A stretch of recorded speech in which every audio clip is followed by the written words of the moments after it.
Well, Simon, unlucky tonight. Let's go first to the red card, though, for Liam Hogan. There's real confusion about it. From our side, it looks like a penalty. From the main stand, it doesn't look like a penalty. It looks like he's won the ball. What's your reading of it? Oh, it's a great tackle. You know, he's won the ball. The ball's clearly gone to the left on the angle. You know, it's night and day, not a penalty, and you know, let alone a sending off. Well, insult to injury, the red card. What do you make of that? Yeah, I mean, listen, I'm not 100% clear on what the referee's thinking at the minute. I've not had a chance to speak to him. He's made a massive mistake from what I can see, from what I can tell, and you know, to follow it up with a red card as well it's a confusing decision from my point of view, and I don't think it's justified in any way, shape or form. But look, you know, obviously it's happened, and it's happened in the game, and you have to crack on in the game with it, and you know, we have to live with it. It seemed to be one of those nights where nothing quite went your way. You started very brightly, but then of course the own goals absolutely killed you. Yeah, and that's right. And the risk of avoiding, you know, cliches, but goals do change games. It's a mistake, you know, and it's one of them things, and it happens, and they're going to continue. Mistakes do happen in football, and it's a big one tonight. But you know, we had to just try and bounce back from it, try and find a way back in the game. I think the way they were set up to play, the first goal suited them, so it was disappointing. Because you're right, I thought we started really well. You know, the pitch is difficult, so I thought we moved the ball really well in the first sort of 20-25 minutes. I thought we got some really dangerous areas, and perhaps didn't have that, you know, clinical edge that we showed at Woking.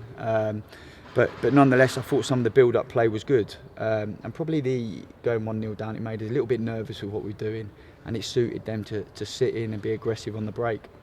I was quite optimistic, if I'm honest, for the second half, given what you said there as well. But then, of course, Mark Kitchen goes off at half-time. What was the problem there? Yeah, a bit of a back issue. You know, it looked like he was really struggling with it. So obviously an enforced change.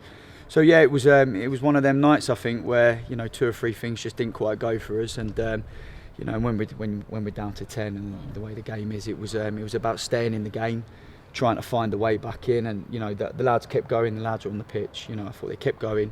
But it was difficult from that point on. You were looking for a spark, and Ben Hinchley's penalty save actually almost provided it. Yeah. Didn't it? Everyone seemed to be a couple of inches taller after that. Yeah, that's right. I mean, yeah, and it was nice for him to get that save. But the fashion, we also the fashion of the goal after that is disappointing from our point of view, and you know, we both are preventable.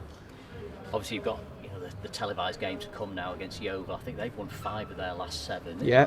You're at home. Given tonight and given the strange circumstances we're in, do you feel at the minute, Sam, there is any advantage being at home, or is it a bit of a misnomer that? No, I think look, you know, we've got to make this a place that we love playing. We've got to make it a place that teams don't want to come. You know, and we will. I'm confident of that. So you know, it's one of them nights tonight. We were excellent on Saturday away from home, and it's a bit of a freakish first half. You know, if we go in at half time 0-0, having had, you know, some decent spells of play, we're probably looking at, you know, we go on to win the game, I feel. But that's how it went tonight. We just got to dust ourselves down and go again and look forward to Saturday. You know, and not let this get in the way of, you know, what was a really good start on Saturday. 7 games in February. It's an intense period. The shortest month of the year. That's an intense period. Have you ever come across anything like that in your professional career? Yeah, I'm sure I did as a player. Perhaps can't remember it now. But look, it is what it is. We've got to prepare. We've got to go again. We've got to try and keep everyone as fresh as possible, and hope we get a little bit of luck with injuries along the way. And you know, one game at a time. Just try and win the next game. That's all we can do. That's all you can do in football, and we'll certainly be giving everything to do that.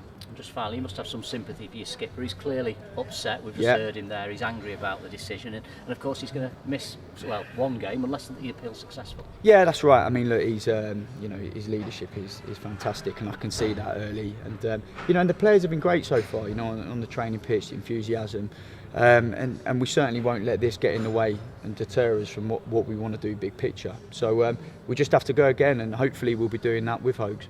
Good stuff. Look forward to it. Thank you, Simon. No, pleasure.